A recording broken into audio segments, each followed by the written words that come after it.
वह देखो, देखने में ही गुंडा लगता है, कपड़ों को देखकर ही लगता है गंवार होगा। उसकी भाषा तो देखो, मुंहफट होगा। ऐसे ही हम लोग या हमारे आसपास के लोग दूसरे लोगों के प्रति पहली बार में ही कोई राय बना लेते हैं। आज की कहानी आपको इसी बुरी आदत से दूर रहने की सीख देगी। सर, वह देखो, वह जो सबसे आखिरी वाली टेबल पर बैठकर खाना खा रहा है ना, वह बूढ़ा आज भी पहली बार नहीं आया है। वह इससे पहले भी 2 बार अपने होटल में खाना खाकर जा चुका है, लेकिन उसने अब तक अपने उधार के पैसे नहीं चुकाए हैं और आज फिर आ गया है खाना खाने। होटल के एक वेटर ने अपने मालिक हीराचंद के कानों में धीरे से यह बात बताई। हीराचंद ने उस बूढ़े की तरफ एक नज़र दौड़ाई, उसे ध्यान से देखा और अपने कर्मचारी से पूछा कि आज कितने का ऑर्डर दिया है उसने। सर, वो भले ही उधार का खाता है, फिर भी वो कंजूस कभी ज़्यादा का ऑर्डर नहीं करता है। आज भी उसने बाकी दिनों की तरह ही सब्जी रोटी मंगवाई है। ₹50 बिल होगा उसका।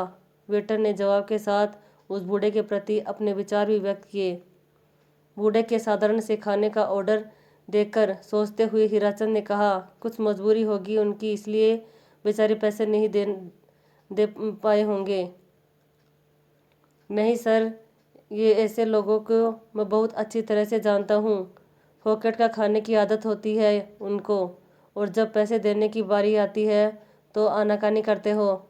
बूढ़े की तरफ वेटर ने तिरस्कार भरी नज़रों से देखते हुए कहा।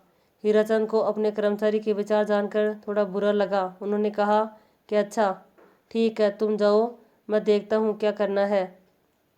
हीराचंद ने एक बार फिर उस बूढ़े की तरफ गौर से देखा। बुढ़ापे की वजह से चेहरे से जा चुकी चमक हीराचंद इतनी दूर से भी महसूस कर पा रहा था। बड़े ही साधारण कपड़े पहने थे उसने, कुर्ता पाजामा और कंधे पर गमछा डाल रखा था। अपना खाना खत्म कर वह बूढ़ा सीधे काउंटर की तरफ हीराचंद के पास आकर खड़ा हो गया और बोला कि साहब, कितना बिल हुआ मेरा? पहले का उधार जोड़कर बताइए। हीराचंद ने उसका पहले का और आज का बिल पहले से तैयार करके रखा था।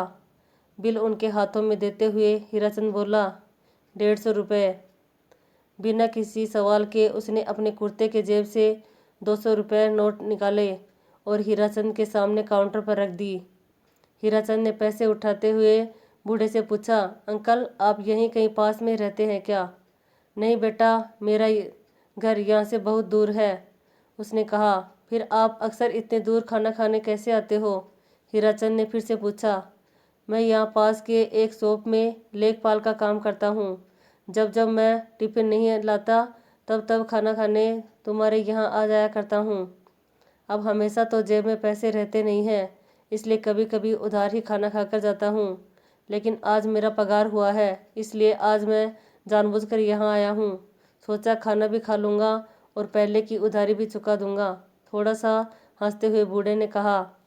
बूढ़े की उम्र देखकर हीराचंद अपने आप को एक और सवाल पूछने से रोक नहीं पाया। आपका परिवार नहीं है क्या? बूढ़े बोला। है ना बेटा, बहू पोता पोती सब है और कई सारे रिश्तेदार भी, लेकिन जब तक मेरे हाथ पांव सलामत है मुझे यह पसंद नहीं है कि मैं बिना कुछ किए रोटी खाऊं। हाँ, शरीर में पहले जैसी ताकत नहीं रही, अब पहले जितनी मेहनत नहीं कर पाता हूँ, इसलिए लेखपाल का काम करता हूँ।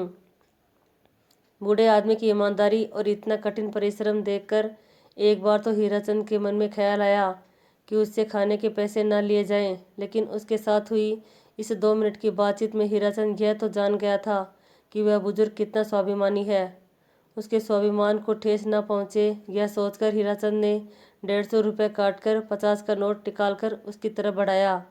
बूढ़े ने होटल में इधर उधर देखा और उसे जो कुछ देर पहले उसकी शिकायत हीराचंद से कर रहा था, वेटर की तरफ इशारा करते हुए हीराचंद से बोला, यह ₹50 टिप के तौर पर उस वेटर को दे देना, क्योंकि उसने हर बार बहुत प्यार से और अपनेपन से मेरी सेवा की है, मुझे खाना परोसा है।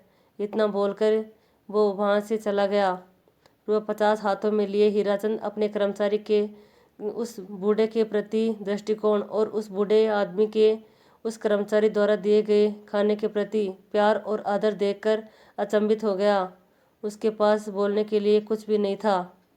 तो दोस्तों, आप अमीर या गरीब, आपके पास जो पैसा हो वह कभी भी यह तय नहीं करता कि हमारा दूसरे लोगों के तरह कैसा दृष्टिकोण है या हमारे विचार कैसे हैं।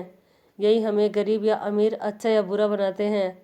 सोचिए, अगर किसी बूढ़े आदमी को उम्र के इस पड़ाव में भी बैठकर खाना अच्छा नहीं लगता हो और उन्हें अपने बच्चों पर बोझ न बनना हो तो उनका स्वाभिमान कितना पक्का होगा। इसलिए ऐसे लोगों को देखकर उनके खिलाफ कोई राय मत बनाइए, पहले उनको जानने की कोशिश कीजिए। अगर उनका व्यवहार कुछ अलग लगे तो सोचिए कि ज़रूर उनकी कोई मजबूरी होगी।